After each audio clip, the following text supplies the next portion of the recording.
बाबूजी। सरस्वती नमस्तुभ्यं वरदे कामरूपिणी विद्यारंभं करिष्यामि सिद्धिर्भवतु मे सदा। द्वादशांग जिनवानी माता की जय। सीतम सुधम पर्णमीय जिनिंदवर्णेमि चंद्रमकलंकं गुणरयण भूषणोदयं जीवस्य परोवणं गोच्छम्। परम मांगलिक ग्रंथ जीव कोमरसार जीव कांड जी की जय। नेमिचंद आचार्य की जय। अढ़ाई की पे विराजमान सभी आचार्य उपाध्याय सब साधु के चरणों में नमोस्तु नमोस्तु नमोस्तु। सभी आरिका माता जी के चरणों में बंदामी बंदामी बंदामी। सभी छुल्लक के लक्षुलिका के चरणों में इच्छामी इच्छामी इच्छामी। सभी प्रतिमाधारी के चरणों में ग्रुप में विराजमान अंजना जी के चरणों में वंदना वंदना वंदना। पूज्य बाबू जी, पूज्य नेमिचंद भाई साहब, उमराव भाभी और भी जो पूज्य जन है सबका सादर चरण स्पर्श। सभी से सादर जय जिनेन्द्र। विकास जी छाबड़ा की धर्मपत्नी सारिका जी छाबड़ा इंदौर निवासी, उन्होंने अलौकिक मान और धाराएं के ऊपर चित्र रंगीन चित्र प्रस्तुति देकर हम लोगों के लिए पढ़ने में हम लोगों को सक्षम बना दिया। इसके लिए हम लोगों का उनके प्रति बहुत बहुत अभिनंदन है और सभी का सादर जय जिनेन्द्र पूरे ग्रुप की तरफ से। अलौकिक मान के बाद हम लोग धाराएं पढ़ रहे हैं। धाराएं में हमने कौन कौन सी धारा पढ़ ली, कौन बताएंगे? मैं बताती हूँ। सरल धारा,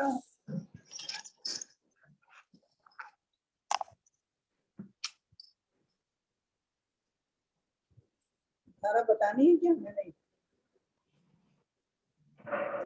हाँ, हमने कौन सी धारा पढ़ी है वो बतानी है क्या? हाँ मैं बताऊं, आप बता रहे हैं क्या? हाँ बता रही हूँ। सरल धारा, सम धारा, विषम धारा। कौन सी धारा चल रही है? अब जो अब तो चल रही है द्विरूप घन धारा चल रही है। उससे पहले जो है हम कृति धारा, अकृति धारा, घन धारा, अघन धारा, कृति मात्र धारा, अकृति मात्र धारा, घन। आप तो देख के बोल रहे हैं, देख के नहीं बोलना है। नहीं बिना देखे बोलना बोलना है। हर कुछ कहीं से उठा के नहीं बोलना है, क्रम पूर्वक बोलना है। हम लोगों ने कौन कौन सी धारा पढ़ ली है और किस धारा का विवेचन चल रहा है? हमने सरधारा, समधारा, विषम धारा और कृति धारा, कृतिक धारा, घन धारा और ये घन मात्रक धारा, कृति मात्रक धारा, अकृति मात्रक धारा।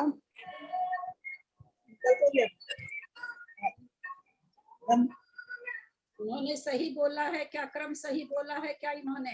अगन धारा छूट गया था इनका बीच में। घन धारा और घन धारा पहले आ गया, कृति धारा, घन मात्रक धारा पहले आ गया, घन कृति मात्रक धारा के पहले। धारा बोलेंगे, बोलें। इनका तो क्रम थोड़ा टूट गया। क्रम पूर्वक बोलना है कि हम लोगों ने कौन कौन सी धारा क्रम पूर्वक पढ़ी है। मैं बोलती हूँ दीदी। सर्वधारा, समधारा, असम धारा, फिर कृति धारा, आकृति धारा, फिर कृति के बाद हो गया घन धारा, अघन धारा, फिर कृति मात्रिक धारा, आकृति मात्रिक धारा, घन मात्रिक धारा, अघन मात्रिक धारा, फिर द्विरूप वर्ग धारा। यहाँ तक हमने पढ़ लिया है। ये चल रही है, हम लोग की पढ़ नहीं लिए हैं। हाँ मतलब पढ़ना शुरू हो गया इसका। हाँ, द्विरूप वर्ग धारा में हम लोग आए हैं। द्विरूप वर्ग धारा में ध्यान से सुनेंगे। चौथा स्थान की संख्या क्या है, उसका क्या नाम है, वह संख्या क्या है?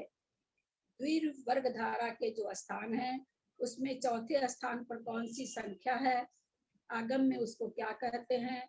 जीव कांड जी में उसको प्रदर्शित करने के लिए कैसे कहा गया है? एकट्ठी धारा। हाँ? एकट्ठी नहीं है, पनट्टी तो है। एक चौथे साथ पनट्टी आएगी। 2⁶64, 2⁴ पनट्टी। पनठी धारा। मैंने 3 प्रश्न पूछे। पनठी 65,536। 36। हाँ, और एक क्या पूछा था दीदी आपने? शास्त्र में इसको किस किस रूप से बताया गया है? क्या? शास्त्र में जीव कांड जी में इसको कैसे इंगित किया गया है? पनठी 42 करके बराबर का चिन्ह दिया गया है। हाँ, बराबर का चिन्ह दिया गया है। 65 करके इसमें पनठी हो गया और बादल में 42 करके बराबर हो गया और इकट्ठी में 18 करके बराबर का चिन्ह हो गया। हमने पूछा क्या बादल और इकट्ठी? इतनी हड़बड़ आप लोग को जो रहती है और उत्तर सही आता नहीं है और इतनी आगे छलांग लगा देते हैं, इतनी आगे छलांग लगा देते हैं। अभी तो पनठी को समझ रहे हैं, पनठी के बारे में बात हो रही है, आप इकट्ठी तक चले गए। अगर इस तरह से भागेंगे तो आप ही लोग की हानि होगी, मेरे थोड़ी हानि होगी। और बाकी और ग्रुप में जितने लोग बैठे वो भी कंफ्यूज होंगे। यहाँ बात केवल पनठी की चल रही थी, उसी को समझा जा रहा था। कौन सा स्थान है, संख्या कौन सी है, आगम में उसको क्या कहते हैं, जीव कांड जी में उसके लिए क्या आया है। बहुत सुंदर उत्तर कि पनठी भी आया है और 65 इक्वल ये भी आया है। उसके बाद हमने अर्थछेद पढ़ा। किसी भी संख्या का जो पावर होता है वह उस संख्या का अर्धछेद होता है।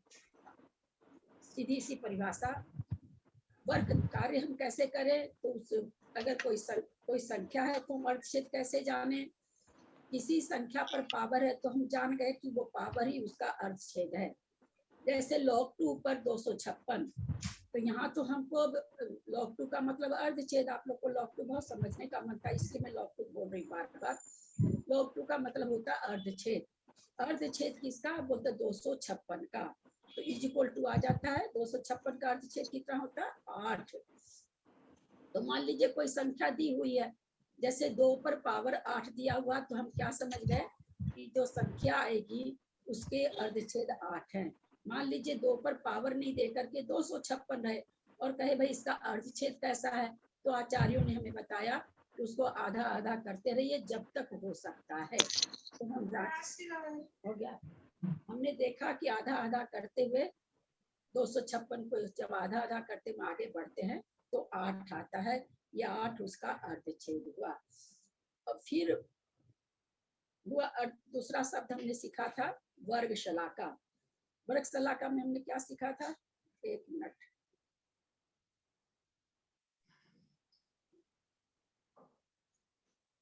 जरा सा मेरा पेज पर।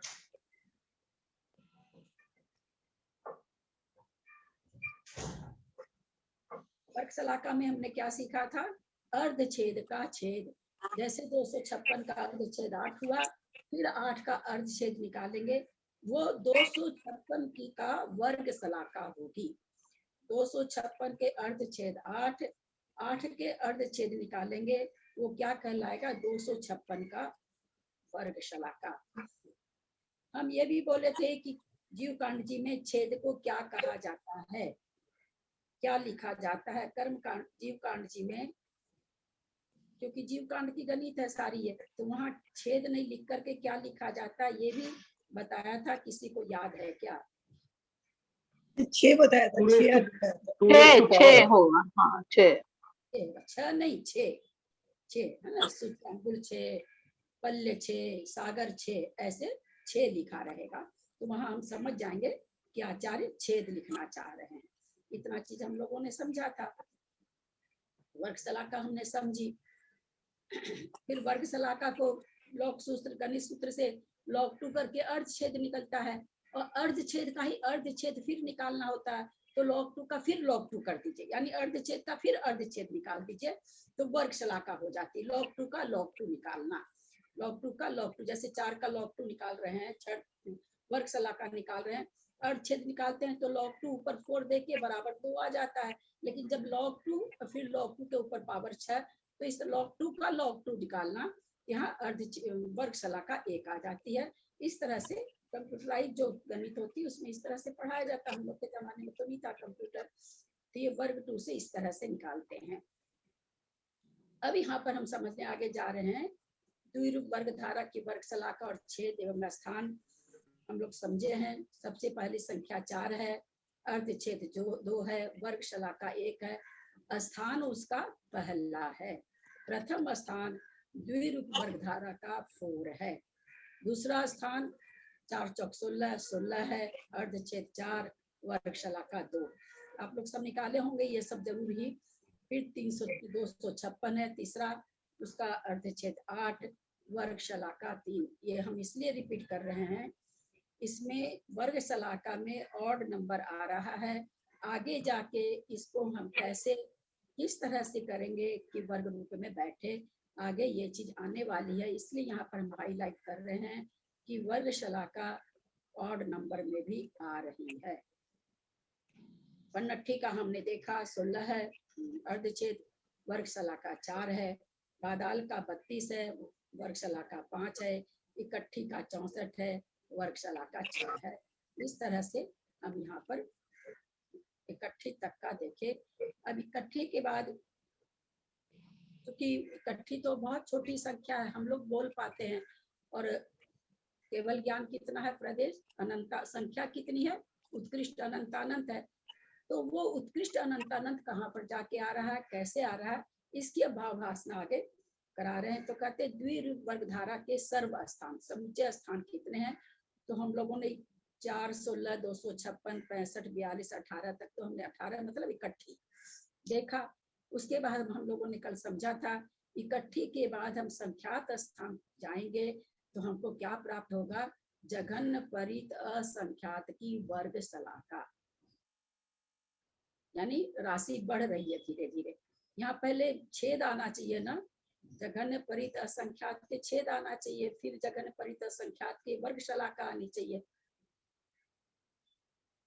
वर्ग शलाका छोटी है, छेद बड़ा है, इसके लिए वर्ग शलाका पहले आ गई, छेद बाद में आएगा। संख्या को हम बढ़ते हुए समझ रहे हैं कि कैसे कैसे संख्या उत्कृष्ट अनंत अनंत जाएगी, तो नेचुरली हम छोटी से बड़ी की ओर जा रहे हैं। तो हमने अभी तक जाना है कि वर्ग शलाका कम होती है, क्योंकि छेद के छेद है और छेद बड़ा होता है।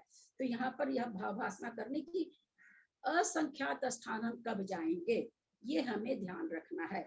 तो संख्यात स्थान गए, जघन्य परित असंख्यात की वर्ग शलाका।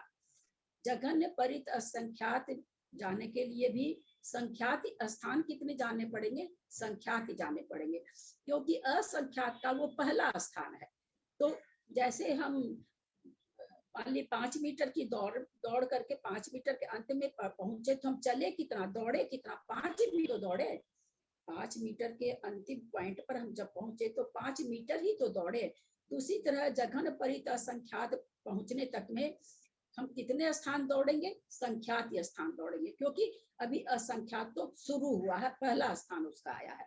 इसके क्योंकि जघन्य परित असंख्यात हम लोग समझ चुके हैं, असंख्यात का सबसे छोटा भेद, उसके बाद वो आगे बढ़ेगा। तो इस तरह से संख्यात स्थान जाने पर जघन्य परित असंख्यात की वर्ग शलाका आएगी। फिर संख्यात स्थान जाएंगे जघन, ये आप लोगों को सीरियल याद करना है, आप लोगों से पूछा जाएगा। कल भी मैंने कहा था, एक दिन में इसलिए नहीं पूछे कि कल तो हम लोग समझ ही रहे थे कि क्लास का समय हो गया था। जघन्य परित असंख्यात के बहुत ईजी है, दो तीन ठो करते करते बिल्कुल याद हो जाएगा। इसमें कोई भी ऐसे नहीं सोचेगा कि अरे कैसे याद होगा, क्योंकि समझ लेते हैं जो चीज याद हो जाती है। फिर संख्यात स्थान, इसमें केवल एक ही चीज थोड़ा सा गड़बड़ होता है, संख्यात स्थान बोले कि असंख्यात बोले। तो वो अगर हम समझ जाएंगे कि कैसे संख्यात आ रहा है, कैसे असंख्यात आ रहा है, कैसे अनंत आ रहा है, ये अगर जब भावभाषा हो जाएगी कि ये स्थान किस प्रकार से आ रहे हैं, कहाँ से असंख्यात हो जा रहा है, कहाँ से अनंत हो जा रहा है, तो फिर गलती नहीं होगी। बाकी ये तो पहले वर्ग शलाका, फिर छेद, फिर वर्गमूल, फिर संख्या, ये तो इजी है, क्योंकि वर्ग शलाका सबसे छोटी, उससे बड़ा छेद, उससे बड़ा वर्गमूल। जैसे 16 की वर्ग शलाका कितनी होगी,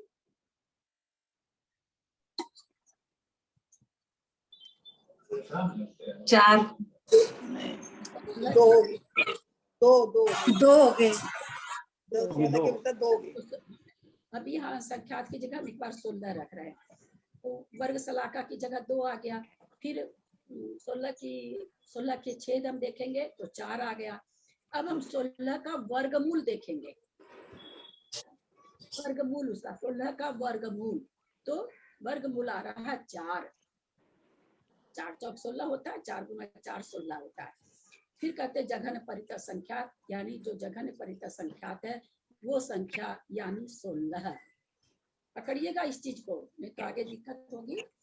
वर्गशाला का 16 की संख्या हम इसलिए लिए हैं कि फटाफट हो जाती, इसलिए 16 के हमने वर्गशाला का निकाली 4 आया, 16 के हमने छेद निकाले 16 की वर्गशाला का निकाली 2 आया, 16 का छेद निकाले 4 आया, 16 का वर्गमूल निकाले 4 क्या नाम है 104 आया, क्योंकि वर्ग और भाग की संख्या होती है या छेद की संख्या होती है, पढ़ाया करके जा करके बहुत जगह नहीं भी होती है।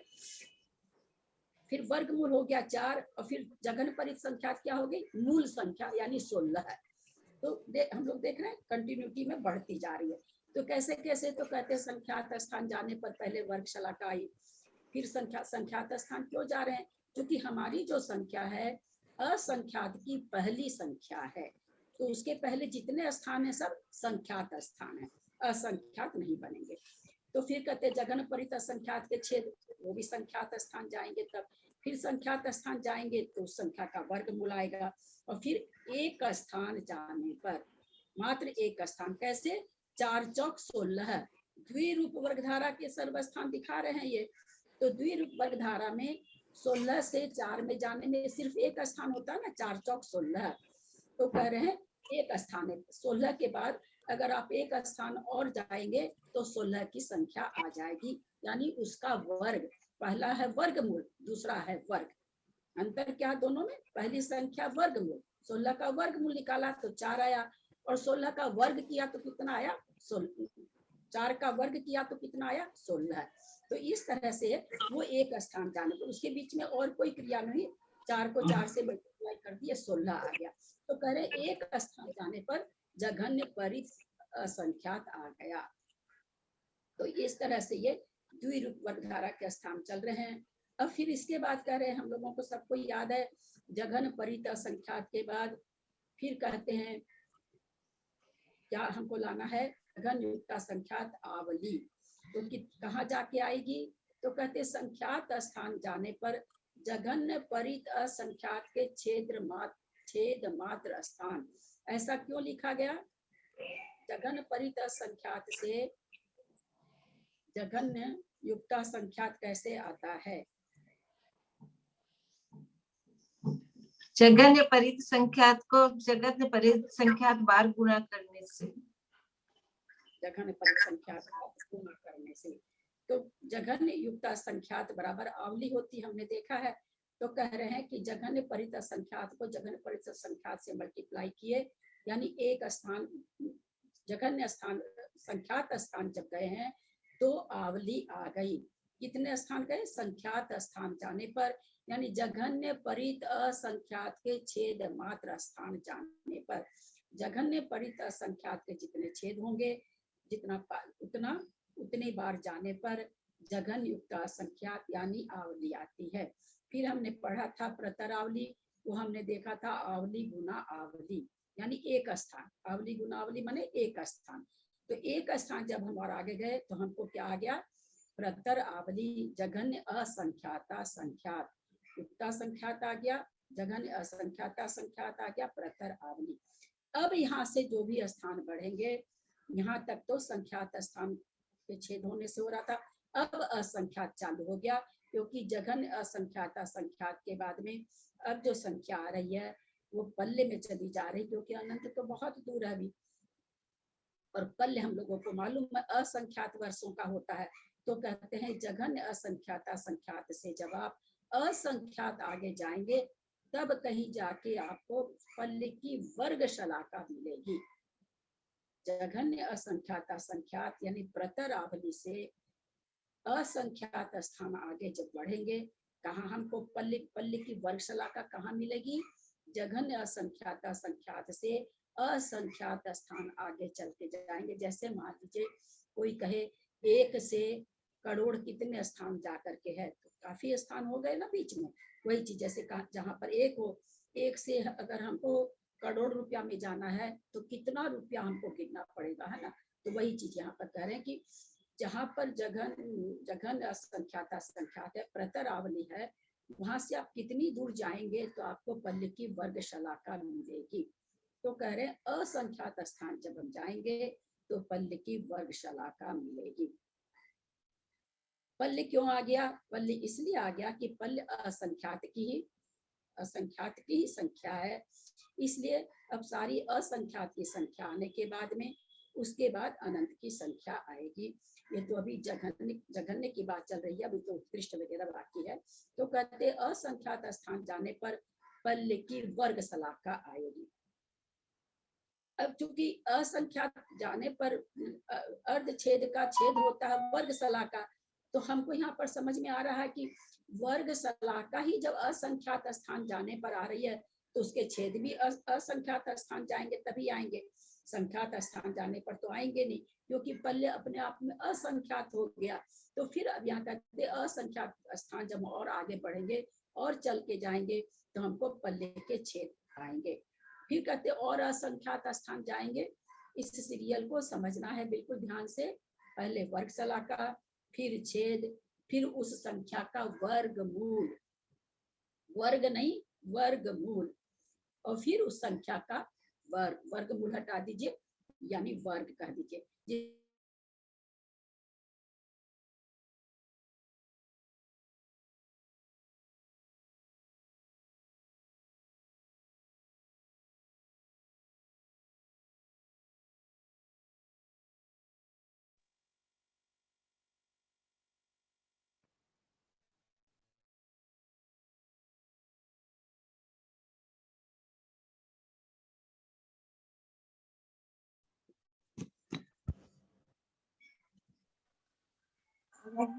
आवाज बंद हो गई, आवाज बंद हो गई। बंद किया उन्होंने थोड़ी देर। है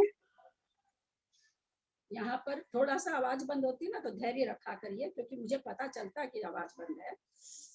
तो हमने क्या देखा कि असंख्यात स्थान जाने पर पल्ले की वर्ग शलाका आई, फिर असंख्यात स्थान गए तो पल्ले के छेद आए, फिर पल्ले का वर्गमूल आया। जैसे हमने कहा था कि हम अगर जैसे यहाँ पर भी फिर पुनः 16 ले लेते हैं तो पल्ले हो गया 16, पल्ले का वर्गमूल हो जाएगा 4। तो यहाँ पर क्या कहना चाह रहे हैं कि पहले पल्ले का वर्गमूल आएगा क्योंकि वो छोटा है, वर्गमूल निकाला हुआ संख्या 16 है। तो इस तरह से कह रहे हैं कि एक स्थान जब जाएंगे वर्गमूल का जब मूल संख्या पर आएंगे तो एक ही स्थान जाना पड़ता है तो पल्ले आ जाएगा। तो यहाँ पर पल्ले तक हम लोग आ गए हैं। अब पल्ले से बड़ा हम लोगों ने पढ़ा था सूच्यांगुल, प्रतारांगुल, जब हम अलौकिक मान में पढ़ रहे थे, इसीलिए हम आप लोग को कहे भी हैं कि वो संख्या याद रखनी है अपने को कि किसके बाद कौन सी संख्या आती है। दीदी पल्ले के बाद सागर आया था ना? इसमें पल्ले के बाद सागर आया क्या? हाँ, 10 कोड़ा कोड़ी पल्ले जो को एक सागर। सागर आया था पल्ले के बाद। हाँ, पल्ले के बाद सागर आया। हाँ, तो इसमें सूच्यांगुल सागर, इसमें शायद हमको लगता है सागर नहीं आएगा, शायद, मुझे देखना पड़ेगा, आगे चलते हैं। पल्ले फिर ये कह रहे हैं पल्ले से असंख्यात स्थान जाने पर पल्ले की कितने दूर जाए भाई? आप जो असंख्यात स्थान बोल रहे हैं तो कितने दूर जाएं? तो कहते मात्र पल्ले की वर्ग शलाका के जितने आप दूर जाएंगे उतना दूर चले जाएंगे तो सूच्यांगुल हमको आ जाएगा। फिर सूच्यांगुल से प्रतरांगुल हम लोग सभी जानते कि एक स्थान चलने पर ही आ जाएगा, सूच्यांगुल गुना सूच्यांगुल। तो फिर कह रहे हैं एक स्थान आप जाएंगे तो प्रतरांगुल आ जाएगा। अब यहाँ पर संख्या जगत श्रेणी आ रही है। प्रतरांगुल के बाद जगत श्रेणी का क्यूब, यहाँ वहां पर था रूट, वर्ग रूट था, यानी 4 चौका 16, यहाँ पर 64 होगा। 4 चौका 16, चौका 64, यानी किसी भी संख्या को 3 बार मल्टीप्लाई करना होगा तब ये घन, मतलब जो इसका जगत श्रेणी का घन का है घन तब निकलेगा। जगत श्रेणी में जैसे हम अगर 64 लिख दें तो उसका घन रूप जब निकालेंगे तो 4 आएगा। वर्ग में 2 ही बार करना पड़ता है वर्गमूल निकालने में, क्यूब निकालने में 3 बार उस संख्या को 3 बार विभाजित करनी पड़ती है। तो ये कह रहे हैं कि प्रतर अंगुल के बाद जब असंख्यात स्थान जाएंगे तो जगत श्रेणी का क्यूब आएगा, क्यूब रूट क्यूब आएगा। फिर असंख्यात स्थान जाएंगे तो जघन्य परित अनंत का की वर्ग शलाका आएगी। यानी इससे ये दीदी समझ में आ रहा है दीदी यहाँ जगत क्यूब क्यों आया? हर जगह हम वर्ग वर्ग कर रहे थे, यहाँ क्यूब क्यूब क्यों आया? यहाँ क्यों का सवाल नहीं उठता ना। जगत श्रेणी का क्यूब ही उसके बाद प्रतर अंगुल के बाद जो संख्या बढ़ती जा रही है तो जगत श्रेणी का क्यूब वहां पर आ रहा होगा। इसके लिए इसका कोई उत्तर नहीं दिया जा सकता। जगत श्रेणी 7 राजू की होती है, 7 राजू का क्यूब अगर हम निकाल लें तो वो प्रतर अंगुल और जघन्य परित अनंत के बीच में आएगा। ऐसा क्यों हो रहा है? क्योंकि राजू में 7 राजू में असंख्यात प्रदेश है ना। लोकाकाश कितना है? 343 घन राजू। ठीक है, तो ऐसा क्यों आ रहा है? क्योंकि जगत श्रेणी में असंख्यात के प्रदेश चल रहे हैं, उसके बाद अब ये अनंत में ले जा रहे हैं हम लोग को। तो ऐसा प्रतीत होता है कि जगत श्रेणी का जो क्यूब है वो इस द्विरूप वर्ग धारा में वो फिट बैठेगा, इसलिए उसका क्यूब दिया गया है। क्योंकि हम समझा क्या रहे हैं, हम लोग को द्विरूप वर्ग धारा समझा रहे हैं। फिर उसके बाद कहते हैं कि जगत श्रेणी के असंख्यात स्थान चले जाएंगे तो जघन्य परित अनंत वर्ग शलाका आएगी। किसकी? जघन्य परित अनंत की। जघन्य परित अनंत से फिर असंख्यात स्थान जाएंगे। अनंत स्थान क्यों नहीं जा रहे हैं? क्योंकि जघन्य परित अनंत तो ये स्टार्टिंग अनंत शुरू हुआ है, इसके पहले असंख्यात या संख्यात है, इसलिए असंख्यात स्थान जा रहे हैं। असंख्यात स्थान जाने पर जघन्य परित अनंत के छेद आएंगे। पहले वर्ग शलाका आई, छेद आई, फिर असंख्यात स्थान पर जाने पर क्या आएगा? जघन्य परित अनंत का रूट आएगा। फिर एक स्थान जाएंगे तो जघन्य परित अनंत आ जाएगा। ये जो इतना स्थान जाने पर जो बन रही है संख्या बन रही है, वो समझ में आ रहा है कि नहीं?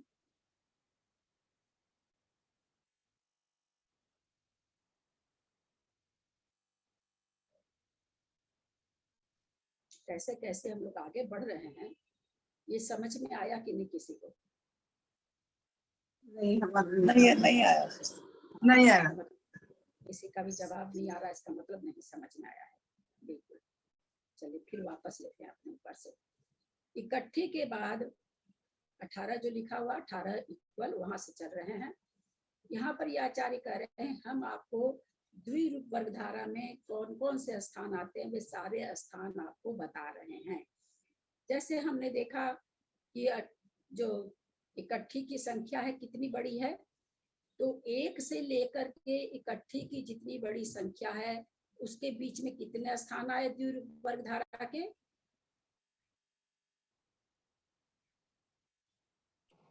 जो संख्यात है वी कैन काउंट ना, हम लोग गिन सकते हैं 1 से लेकर इकट्ठी का लास्ट तक। मेरे 6 स्थान आए ना, 6 स्थान आए। हाँ, 6 स्थान। इतनी बड़ी संख्या में हमको आचार्य क्या बता रहे हैं कि आप 1 से लेकर के इकट्ठी तक चलते जाइए, उसके बीच में मात्र 6 स्थान ऐसे हैं जो द्विरूप वर्ग धारा में आ रहे हैं। क्या कृति धारा में भी इतने स्थान आएंगे? बहुत ज्यादा आएंगे, क्योंकि वहाँ पूरे वर्ग वर्ग करते जाएंगे हम, तो कृति धारा में ज्यादा आएंगे। हाँ, यहाँ इकट्ठी के वर्गमूल तक के स्थान आते। अगर आप खाली इकट्ठी करें तो इकट्ठी के वर्गमूल करके जितनी संख्या आई है उतने स्थान आएंगे, है ना। जैसे 16 तक की संख्या, तो 16 का वर्गमूल 4 है, तो 16 तक में कितनी? तो 4। इकट्ठी का जहाँ तक वर्गमूल, इकट्ठी का जो वर्गमूल निकल के संख्या आएगी कृति धारा में वो सारे स्थान आ जाएंगे। तो तुम उसके आगे की संख्या भी ले रहे हैं, वहीं तक ले रहे हैं, तो कृति वर्ग धारा में सारे स्थान आ जाएंगे। लेकिन हम क्या देख रहे हैं कि द्विरूप वर्ग धारा में मात्र 6 स्थान आए हैं। ठीक है, यहाँ तक समझ रहे हैं सब कोई? क्योंकि हिना जी का उत्तर बड़ा थोड़ा अजीब टाइप का था, तो लग रहा समझ नहीं रहे हैं। यहाँ तक समझ में आया कि नहीं? हाँ, समझ में आ गया कि इकट्ठी तक के 6 स्थान आएंगे, लेकिन कृति धारा करेंगे तो उसका वर्गमूल वाले जितने धारा आएंगे वो आएंगे, उतने आएंगे संख्या। पकड़ में आई सबको बात? कितने स्थान आएंगे पकड़ हाँ। में आई सबको बात? हाँ आइए। आ गए। जैसे हम लोग मान लीजिए 100 ले लेते हैं, हाँ, और छोटी संख्या कर देते हैं, तो 100 में द्विरूप वर्ग धारा में कितने स्थान आएंगे? अगर 100 में 100 में कितने आएंगे, स्थान आएंगे द्विरूप वर्ग धारा में? 10 आ जाएंगे ना। द्विरूप वर्ग धारा में कितने स्थान आएंगे 100 में? ये वर्ग धारा मानेंगे ना, एक स्थान। हाँ,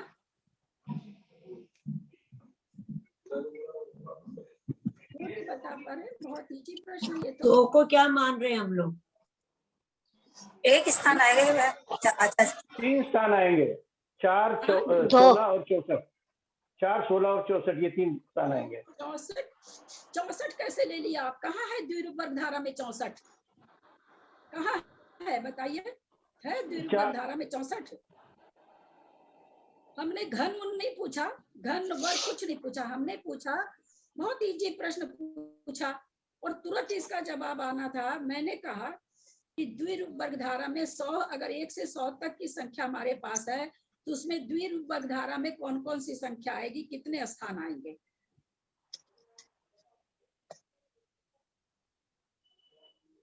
चौसठ 3 ही आएंगे, 2, 4 और 16। 2 तो स्थान बनते ही नहीं है द्विरूप के। पहला स्थान 4 है, आज भी बोला गया कि पहला स्थान द्विरूप वर्ग धारा का 4 है। 2 दूनी 4 तो शुरू होता है ना, द्विरूप वर्ग धारा 4 से शुरू होती है। 2 स्थान आएंगे। पहला 2 ही स्थान आएंगे फिर तो। 2 स्थान आएंगे, 4 4 और 16। 16। 2 ही आएंगे। और 4 और 4 में कोई कुछ बोल रहे हैं? 100 की हम संख्या लेते हैं और हम अगर देखते हैं उसमें द्विरूप वर्ग धारा में कितने स्थान हैं तो 2 ही आते हैं, 4 और 16। क्योंकि उसके बाद जो म्यूट कर लें, आप लोगों से रिक्वेस्ट करती हूँ, बहुत हल्की चीज नहीं बता पा रहे हैं, चोंचो चोंचो हमेशा चलता रहता, किसी को भी ये मन में नहीं आता कि हम लोग खोले हैं तो बंद कर ले। ये कितनी बड़ी कमी हम लोग में।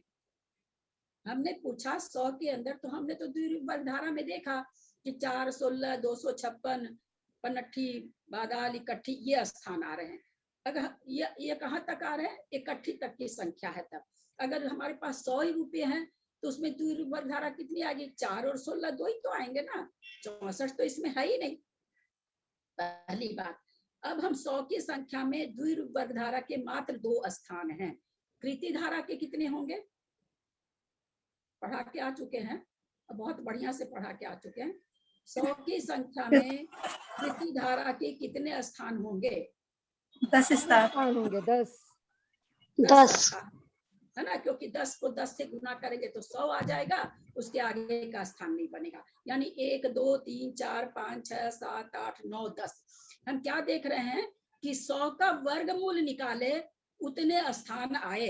देखिए कितना मतलब दोनों तरफ से आप लोगों को, जैसे हम लोग मैथमेटिक्स सॉल्व करते थे वैसे मैं समझा रही हूँ आप लोग को, दोनों तरफ से ले लेके समझाने की कोशिश कर रही हूँ। हमने अभी बोला कि भाई इकट्ठी का अगर वर्गमूल निकाले तो बहुत से लोगों की किसी की भी आवाज नहीं आई, समझ में आ गया कि नहीं समझ में आ रहा है, तो हमने उसको छोटी संख्या से समझाने की कोशिश संख्या में 1 से 100 तक की संख्या में द्विरूप वर्ग धारा में स्थान 2 आए, 4 और 16। कृति धारा के कितने आ जाएंगे? 100 की संख्या तो द्विरूप में 1 ही स्थान बनेगा ना। बीच में सुनीता जी मैं हाथ जोड़ के विनय करती हूँ, मेरा गला खत्म हुआ जा रहा है, बीच में क्यों बोलते हैं आप लोग? आप कुछ भी बोल रहे हैं, आपका सुना भी नहीं हमको, और लोग भी डिस्टर्ब हो गए। जब मैं समझा रही हूँ ले लेके पॉइंट, तो उस समय में आप लोग क्यों बोलते हैं? कितनी बार आप लोगों से प्रार्थना करूं मैं? सुन तो लो यार, कभी तो आप लोग उत्तर नहीं ढंग से देते हो। अब मैं बोलती हूँ तो बीच में बोलते हो। एकदम शुरू के पेज में चले गए हम लोग, एकदम शुरू की धारा में चले गए हम लोग, कृति धारा। 1 से 100 की संख्या में द्विरूप वर्ग धारा, ये बताया गया था बहुत अच्छा से कि द्विरूप वर्ग धारा किसको कहते हैं, जो संख्या है उसी का फिर वर्ग करना, है ना। जो संख्या है 2 दूनी 4 आया तो फिर 4 का वर्ग करना, फिर 16 आया तो 16 का वर्ग करना।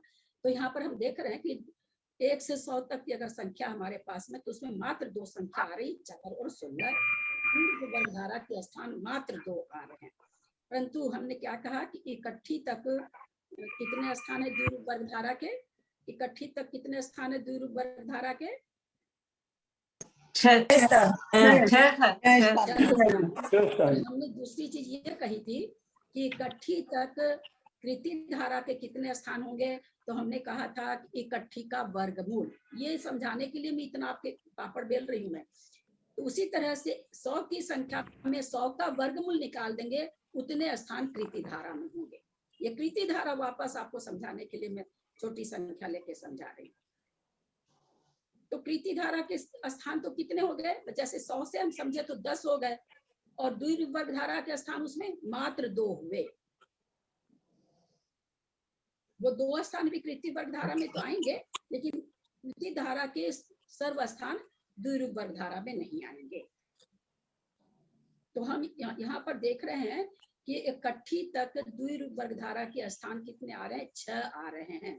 परंतु कृति धारा में अगर हम देखने जाएंगे तो इकट्ठी का वर्गमूल निकाल दें, जो संख्या आएगी उतने स्थान आएंगे कृति धारा में। जिनको नहीं समझ में आया बोलेंगे, समझ में आया तो बोलेंगे।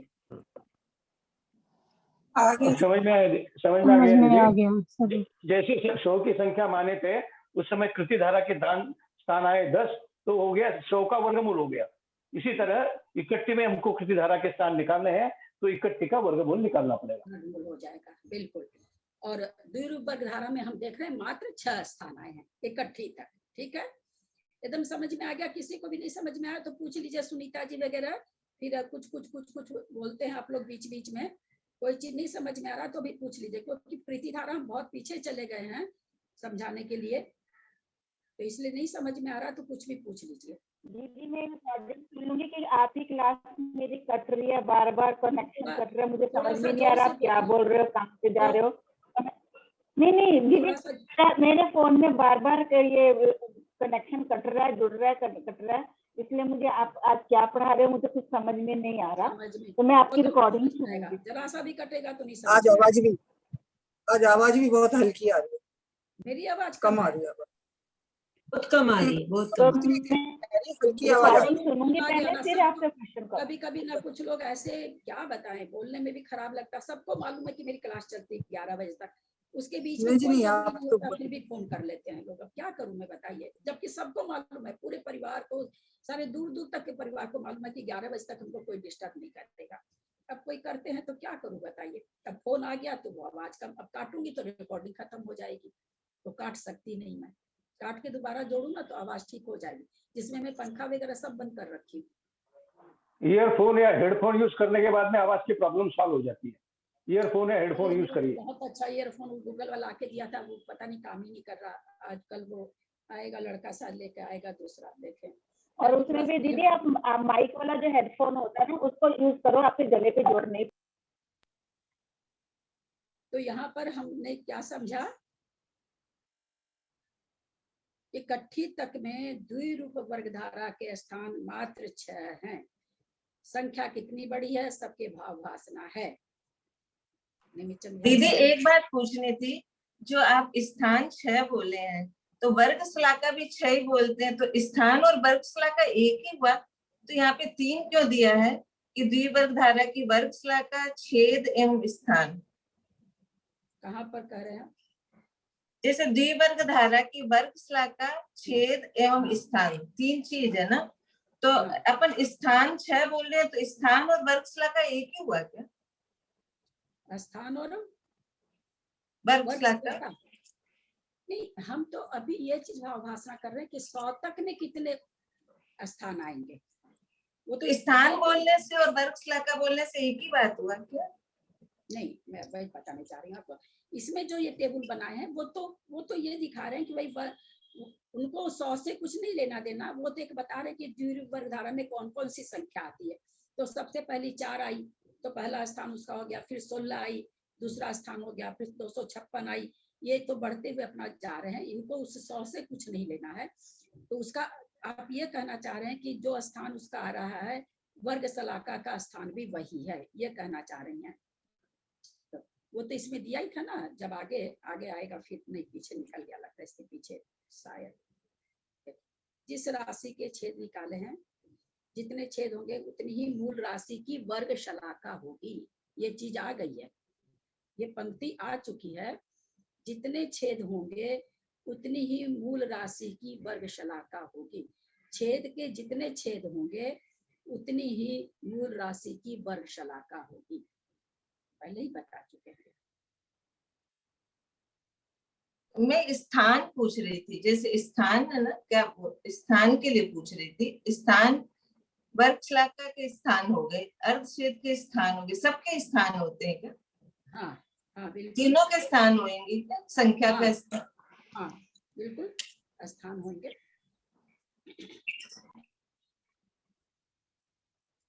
वो स्थान ही तो आगे निकल रहे हैं ना सारे, बढ़ बढ़ के। अब हम लोग यहाँ तक तो सबको समझ में आ गया। इस पेज तक द्विरूप वर्ग धारा की वर्ग शलाका छेद एवं स्थान, ये पेज सबको समझ में आ गया है ना। इसका अगला पेज लूं? आ गया दीदी, अगला पेज ले लीजिए। आगे दीदी, ठीक है।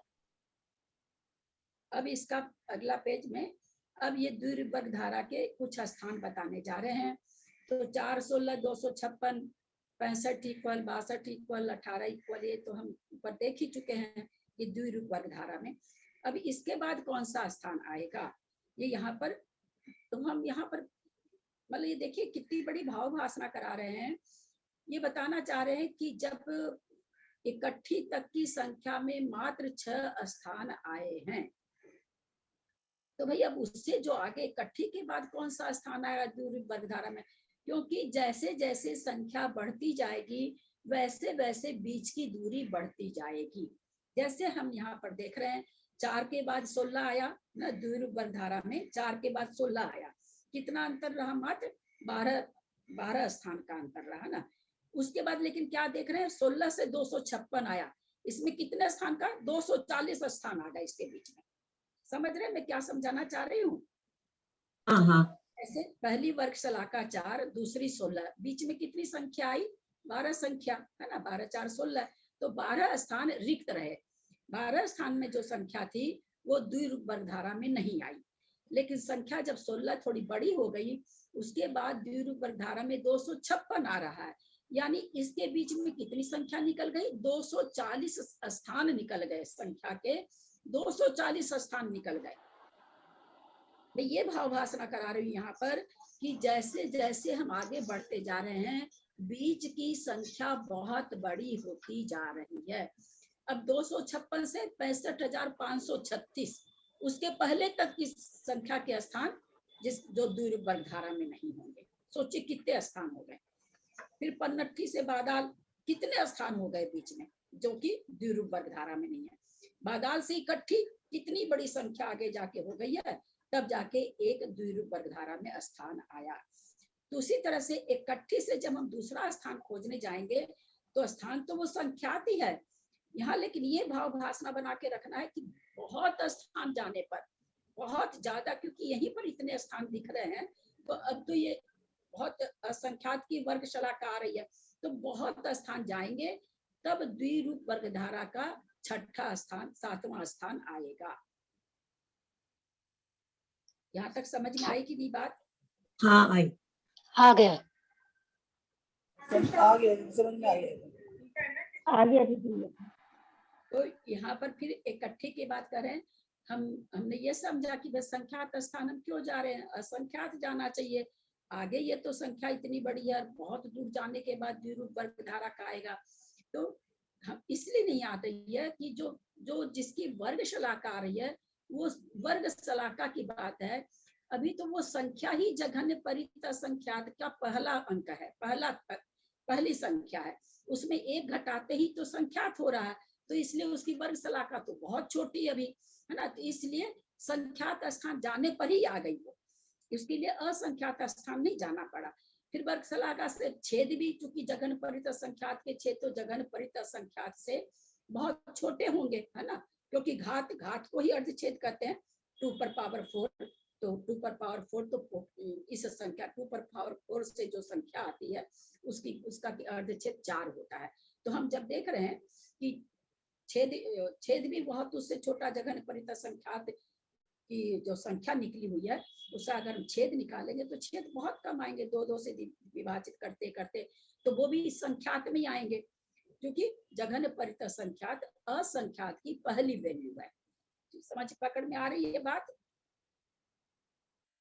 पकड़ में आ रही है। जघन पहली असंख्यात की का प्रथम स्थान अथवा प्रथम वैल्यू जघन परित असंख्यात है।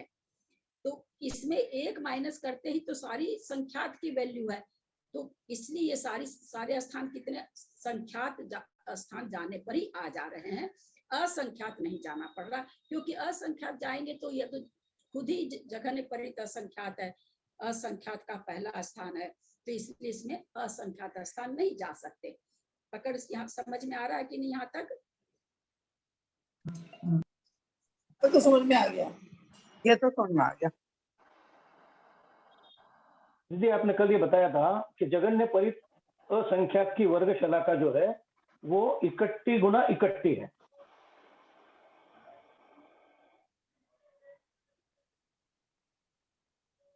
जघन परित असंख्यात की वर्ग शलाका 31 गुना 31। 31 गुना 31 तो जघन परित संख्यात असंख्यात हो जाएगा। नहीं सॉरी जघन्य परित असंख्यात की वर्ग शलाका दूसरी शलाका निकल रही है। हाँ, और द्विरूप वर्गधारा में बिल्कुल, हाँ 31 गुना 31। हाँ 31/31 होएगा, क्योंकि उसके बाद में यही आ रही है, 7वां नंबर है ना। इसको फिर से भाव भाषणा करनी पड़ेगी मुझे, क्योंकि ऐसी कोई बात आगम में भी नहीं आई है, देखा था मैंने, और सारिका जी भी जब समझा रही हैं तो इसको इस रूप से नहीं बताई हैं कि इकट्ठे। आपने तो ऐसे बताया था जघन्य परित असंख्यात के पहले छेद निकालेंगे, फिर छेद के छेद निकालेंगे तो वो जघन्य परित संख्यात की वर्ग शलाका आएगी।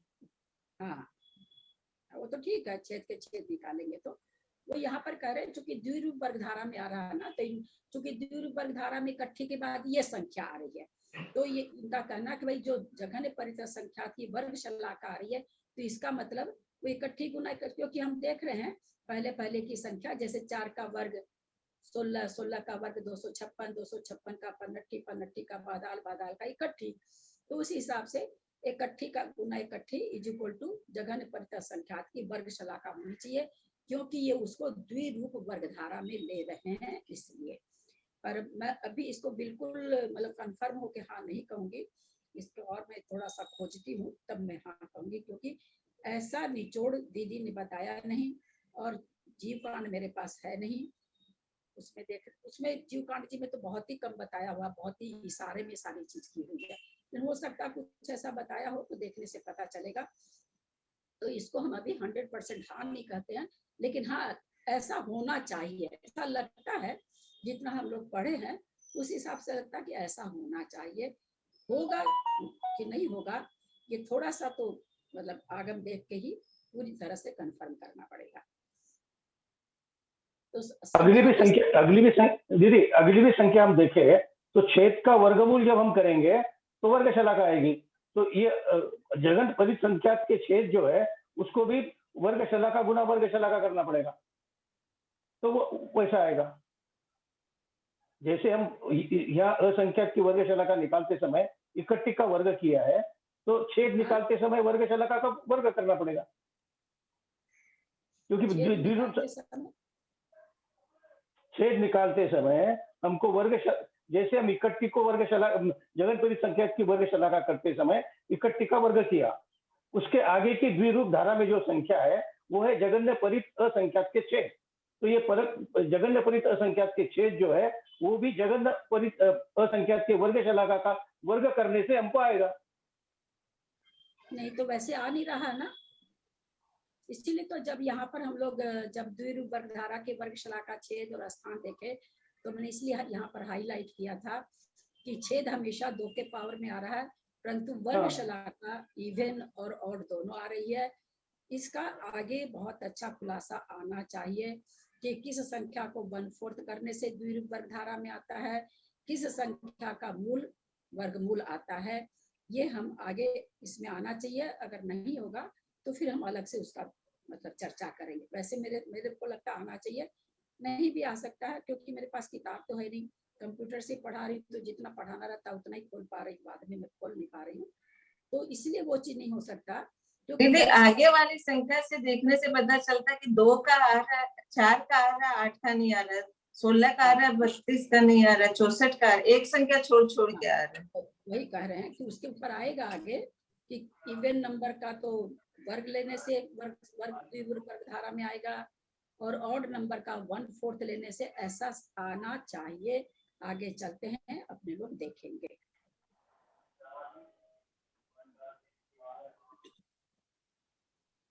ये हम लोगों को यहाँ पर विशेष करके यही समझना है कि कहाँ तो हम असंख्यात स्थान आगे जा रहे हैं, कहाँ संख्यात स्थान जा रहे हैं, क्योंकि हमारे समझने की संख्या तो ये नहीं है, हमारी भाव भाषणा की संख्या है कि भाई कितने स्थान जाते हैं, तो असंख्यात जाते हैं कि अनंत जाते हैं कि संख्यात जाते हैं, कितने स्थान जाने पर इकट्ठी के बाद द्विरूप धारा में वर्ग शलाका आती है, जघन्य परित असंख्यात की वर्ग शलाका आती है। क्योंकि जघन्य परित संख्यात के बाद उत्कृष्ट संख्यात के बाद जघन्य परित असंख्यात ही है, तो इसलिए उत्कृष्ट संख्यात तो निकाल ही नहीं जाता, निकाला क्या जाता, परित संख्यात ही, परित असंख्यात ही निकालते हैं। तो यहाँ पर बोल रहे हैं कि जब वहां पहुंचने के लिए द्विरूप धारा में वो जो संख्या आएगी वो कितना आगे जाने पर आएगी, तो कहते हैं संख्यात स्थान जाने पर। संख्यात स्थान, संख्या बहुत बड़ी होती है, संख्यात उत्कृष्ट असंख्यात, उत्कृष्ट संख्यात हम लोग जान चुके हैं कि बहुत बड़ा होता है। यहाँ ये नहीं डिफाइन किया गया है मध्यम असंख्यात जाने पर अथवा उत्कृष्ट असंख्यात जाने पर, जघन्य तो खैर होगा ही नहीं, ऐसा कोई डिफाइन शास्त्र जी में नहीं आया है। फिर वर्ग शलाका से फिर संख्यात स्थान जाने पर असंख्यात के छेद आएंगे। हमको भाव भाषणा ऊपर की इकट्ठी पन्नठी आदि से करना चाहिए कि जब वहां पर कितने कितने जैसे जैसे संख्या बढ़ रही है वैसे वैसे बीच के स्थान ज्यादा बढ़ रहे हैं। यहाँ से हमको भाव भाषणा करनी है कि जैसे जैसे द्विरूप धारा में हम आगे आगे जा रहे हैं बीच की दूरी बढ़ती जाएगी, इतनी हम भाव भाषणा केवल कर सकते हैं। जघन्य परित असंख्यात के छेद आएंगे। फिर संख्यात स्थान जाने पर जघन्य परित असंख्यात का वर्गमूल, वर्ग नहीं, जघन्य परित असंख्यात का वर्गमूल। जैसे अभी हम लोग यही चीज समझाई थी, पहले पुनः समझा रही हूँ। हम मान लेते हैं कि जघन्य परित असंख्यात 256 है, तो छेद के बाद क्या आएगा, 256 का वर्गमूल। 256 का वर्गमूल कितना होता है, 4 16 16 256 का वर्गमूल कितना होता है, सब कोई बोले, 16 वर्गमूल 16 होगा। तो यहाँ पर हम 256 हमने माना, तो हमने देखा कि 256 का वर्गमूल 16 होता है, तो वो पहले आया है। उसके बाद जघन्य परित असंख्यात यानी 256। तो जो ये संख्या चली जघन्य परित असंख्यात इकट्ठी से असंख्यात, उसकी पहले वर्ग शलाका लिए इकट्ठी के बाद में, फिर जघन्य परित असंख्यात का छेद ले लिया, फिर जघन्य परित असंख्यात का वर्गमूल लिया, फिर जघन्य परित असंख्यात की संख्या ले ली। जैसे हमने 256 माना था, तो 256 की वर्ग शलाका पहले आ जाएगी, फिर 256 के छेद आ जाएंगे, फिर 256 का वर्गमूल आएगा, फिर 256 की संख्या आएगी। तो हम देखते जा रहे हैं कि इस तरह से संख्या बढ़ती बढ़ती बढ़ती जा रही है। तो ये द्विरूप धारा का यहाँ पर इन्होंने बताया है। अब इसके आगे की संख्या हमें क्या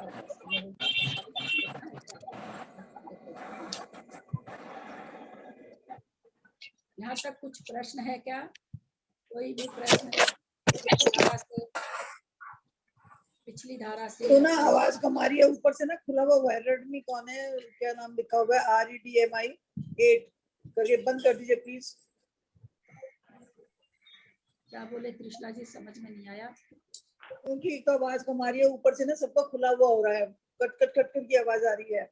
एक अभी नाम आया था REDMI करके 8, मगर बंद कर दीजिए प्लीज, आवाज थोड़ा क्लियर हो जाएगी। थोड़ा टफ सब्जेक्ट है ना, तो समझ में आ जाएगा।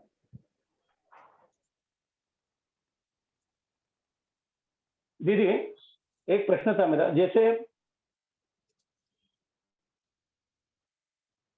आप किसी को कोई प्रश्न है तो पूछे, यहाँ तक में क्लास जेठी भाई साहब आपकी आवाज बंद। इसके आगे युक्ता संख्यात वगैरह आ रहा है तो वो दूसरे दिन लेंगे। यहाँ तक में कोई प्रश्न है तो पूछिए। जगन परित वर्गमूल होगा क्या?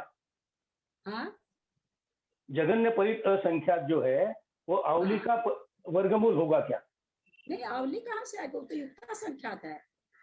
तो युक्ता संख्यात अवली है और युक्ता संख्यात जगन परित संख्यात का स्क्वायर है। ना ना ना ना, उसका वर्गमूल, उसका वर्ग करके वो संख्या थोड़ी आई है। आवली को वर्ग जगन- करके हाँ। प्रतर आवली आई, प्रतर आवली का मूल निकालेंगे, वर्गमूल तो आवली आएगी। नहीं, अवली का वर्गमूल बोल रहा हूँ मैं, अवली का तभी तो वर्गमूल। कह रहे हैं ना कि ये आवली का वर्गमूल करके ये संख्या थोड़ी आई है।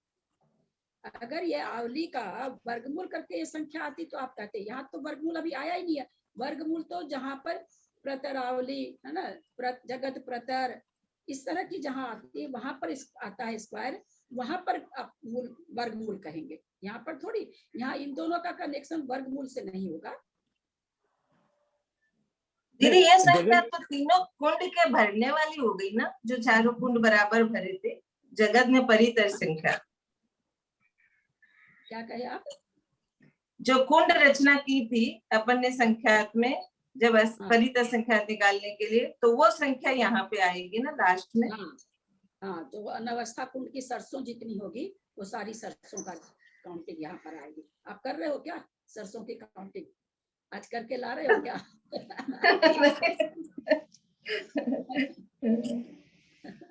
दीदी संख्या लग रहा है कि कहाँ संख्या है, बाप रे। बहुत विचित्र है, आगे आगे और ऐसी ऐसी विचित्र बातें आने वाली इसमें। तो सारा शास्त्र फेल है इसके सामने। गजब गजब है भाई, धाराएं और मान दोनों ही चीज गजब है। दीदी मेरा एक प्रश्न ये, मतलब मेरे को शंका ये थी कि हम जगन्य युक्त संख्यात असंख्यात जब लिखते हैं तो जगन्य युक्त असंख्यात जगन्य परित संख्यात का वर्ग करते हैं। हाँ ठीक है, तो जगन्य युक्त संख्यात को हम अवली मान रहे हैं।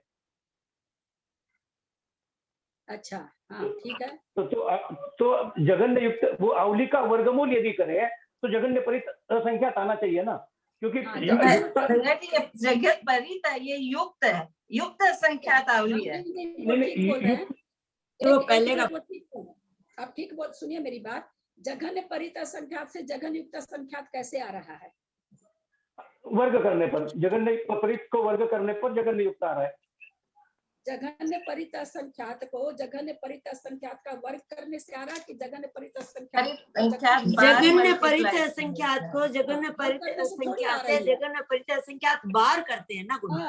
वर्ग थोड़ी करते हैं, वर्ग नहीं है उसका। जघन्य संख्यात को जघन्य परित संख्यात, आप इसके पहले उस समय भी आपको ये शंका हुई थी, आप उसमें भी ये शंका किए थे। कोई बात नहीं, बहुत अच्छा। वर्ग का मतलब तो दीदी 2 बार मल्टीप्लाई ना, जगन्य परित संख्या 2 बार, 1 बार और करना, और उस संख्या पर वही पावर, तो उस संख्या को उतनी बार रख के गुना करना, ये फर्क पड़ता है ना। मतलब 16 पर स्क्वायर तो 16 गुना 16, और 16 पर 16 तो 16 को 16 जगह लिखना पड़ेगा। तो जो 16 को 16 जगह लिख करके संख्या आई, अगर उसका हम वर्गमूल निकालेंगे तो 16 नहीं आएगा। 16 गुना 16 जो संख्या आई उसका अगर वर्गमूल निकालेंगे तो 16 आएगा। मेरा कंफ्यूजन दूर हो गया, मेरा कंफ्यूजन ये था, अब जगन्य परित असंख्यात का पावर जगन्य परित संख्यात से करने से युक्त संख्यात आएगा।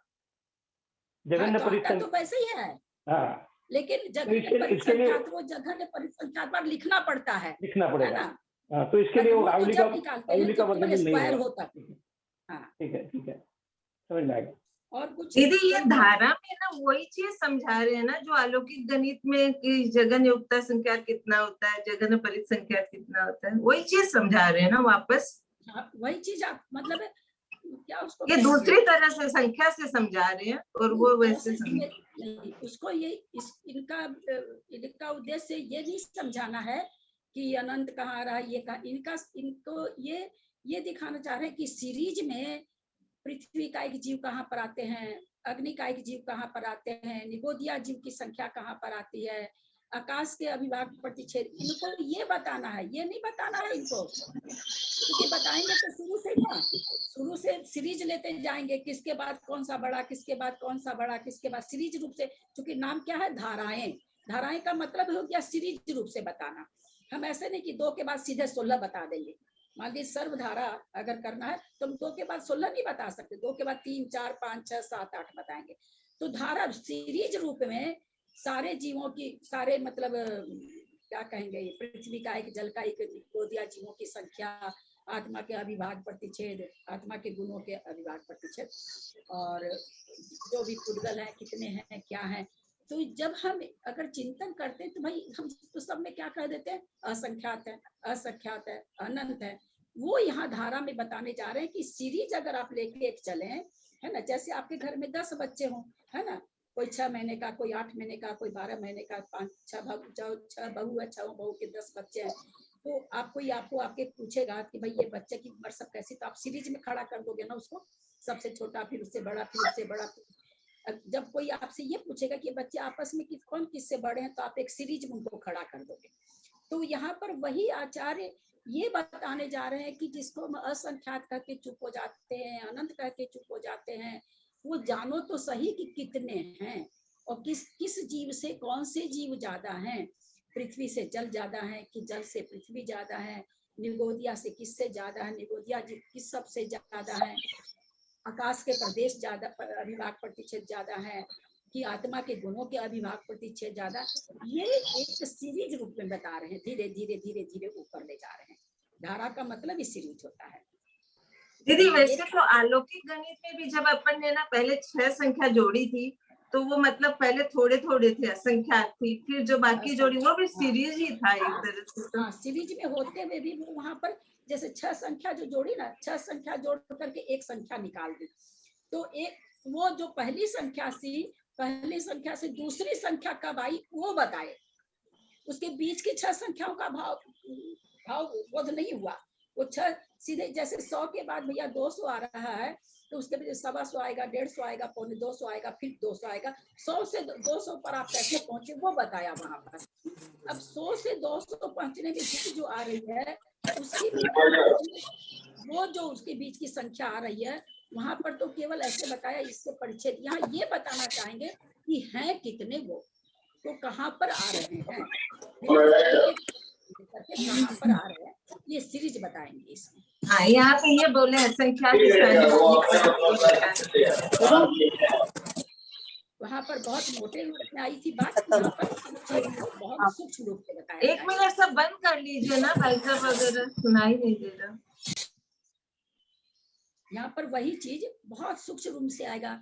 वहाँ पर सारी चीज एक साथ लेकर के बोल दिया गया था, यहाँ पर हर चीज को अलग अलग करके बताया। वहाँ पर 3 काल के समय और ये वह करके 6 ठो एक साथ ले लिए थे, और लेकर के एक संख्या से दूसरी संख्या पर आ गए थे, और शलाकात्रय विस्थापन ये करके। यहाँ वो शलाकात्रय विस्थापन वगैरह नहीं आएगा, यहाँ सीधे आपको प्रदेश पर लेते चले जाएंगे, धारा रूप में लेते चले जाएंगे, एक धारा रूप में आपको ले जाकर के अंत तक ले जाएंगे। दीदी मेरे को एक पूछना है, आप जो इकट्ठी का भाग बोले थे ना 2 से करने का, मेरे 10वें में हमेशा भागफल आ रहा है एक। क्या चीज क्या बोले थे? आईफोन बंद कीजिए ना। इकट्ठी में हम जब 2 से भाग दे रहे हैं तो 10वीं बार में मेरे भागफल 1 आ रहा है, वो भागफल आएगा क्या नीचे में? इकट्ठी में? हाँ, इकट्ठी में तो 64 बार भाग लगना चाहिए। हाँ तो दीदी हमारा तो 10वीं बार में भागफल नीचे में 1 आ रहा है। नहीं नहीं नहीं नहीं, वो गलत हो रहा है ना, हम 2 बार कर लिए। 64 बार भाग देंगे तब जा करके लास्ट में एक आएगा। हम 10 बार कर लिए दीदी, मेरे 10 बार में एक एक भागफल आ रहा है। उससे ज्यादा तो बादाल का ही है। नहीं दीदी, पनट्टी का भाग, ज्यादा है। अरे हम बोल रहे हैं मेरा गलत हो रहा है ना, भागफल एक हाँ। आने जा रहा था। वही कहना चाह रहे हैं कि जैसे आप देख रहे हैं कि बादाल का भी 32 है, पनट्टी का भी 16 है, 10 हाँ, तो इसको 64 बार देते तब होता। तो मेरे हाँ। अभी भागफल नीचे एक क्यों आ रहा है? वो गलत हो रहा था। तो मैं कैसे बताऊं कैसे ऊपर की संख्या इतनी बड़ी आ रही है और पन्नटी का नीचे 16 बार हो गया क्या? पहले वो तो करके देख लो, पन्नटी का 16 बार आता है कि नहीं? हम तो पहले इकट्ठी किए थे कि इकट्ठी करके देखते हैं। यही तो बात है ना कि हम लोग जरा पेज चलता रहता, 5 प्रश्न कर देते हम लोग 10 पेज का और सारा गड़बड़ा जाता तो है। वो तो दीदी 2 से ही करते ना, तब वो 2 से आराम से निकल रहा है, पूरा 2 से निकल रहा है। हाँ, तो मेरा कहीं तब छोटी मिस्टेक संख्या को आप करेंगे तब तो आपको करना आएगा ना, कहीं पर करने में भूल हो रही है आपकी। भूल हो तो पहले छोटी संख्या करिए, फिर उसके बाद बड़ी संख्या करिए, पहले थोड़ी बड़े पर हाथ मारना चाहिए, पहले छोटी से। नहीं तो आचार्य भी सीधे बड़ी से शुरू कर देते तो क्या होता हम लोग का हाल? हम लोग को कुछ समझ में आता क्या? बोलिए तो। नहीं दीदी, पन्नटी का उसका बादर का नहीं निकाले, पन्नटी निकाल लिए थे और इकट्ठी का नहीं हो रहा है। तब बोलते हैं बादल हाँ, इकट्ठी का नहीं हो रहा, लेकिन इकट्ठी का हो रहा, इकट्ठी का भाग मेरे से भी नहीं हो रहा। यहाँ तक किसी का कोई प्रश्न है तो पूछ सकते हैं। ये तो क्लास खत्म कर रहे हैं और कल क्लास नहीं हो पाएगी क्योंकि ठीक इसी समय पर बच्चे आ रहे हैं, 2 घंटे के लिए आ रहे हैं। कोशिश कर ली। भाभी आवाज बिल्कुल नहीं आई, पता नहीं आप क्या बोल रहे थे, कुछ समझ नहीं आया। कल क्लास नहीं होगी, इसी समय पर बच्चे आ रहे हैं 2 घंटा के लिए ही। ठीक समय यही है 8:30 से 11 बजे, 10:30 11 बजे तक। तो कल क्लास नहीं ले पाएंगे। ठीक है, ठीक है, फिर देखते हैं जैसा होगा मैसेज दे देंगे। भाभी हमें इकट्ठी का करना नहीं आया, ये इकट्ठी से भाग करना नहीं आया, ये 2 से हमें तो, हमने तो बहुत कोशिश कर लिया। तो मैं कैसे सिखाऊं बच्चे? मैं तीसरी क्लास का प्रश्न है ये मैंने बहुत मेहनत कर ली, कल से लगी पड़ी हूँ, मेरे तो इसके चक्कर में मैंने कुछ भी नहीं पढ़ा, अब मेरे से तो हुआ नहीं है इकट्ठी का भाग करना। हाँ, या तो फिर आप लोग को आपको भाग करना नहीं आ रहा है, कहीं ना कहीं तो गड़बड़ है। हाँ, आचार्य तो गड़बड़ हो नहीं सकते है ना? नहीं आचार्य नहीं, हम ही गलत है, हमारी बुद्धि मंद है भाभी, हम तो मूड हैं बिल्कुल। तो भाग करना नहीं। कोई आपके घर में बच्चे हो तो उनके सामने करके बैठ करके थोड़ा सा बच्चों से हेल्प ले लीजिए, किसी से अपने हस्बैंड से हेल्प ले लीजिए, किसी से हेल्प लेके करिए, हो जाएगा। संख्या बड़ी है ना, तो थोड़ा 64 बार भाग देना, 1 बार 2 बार थोड़ी देना है, 64 बार भाग देना है।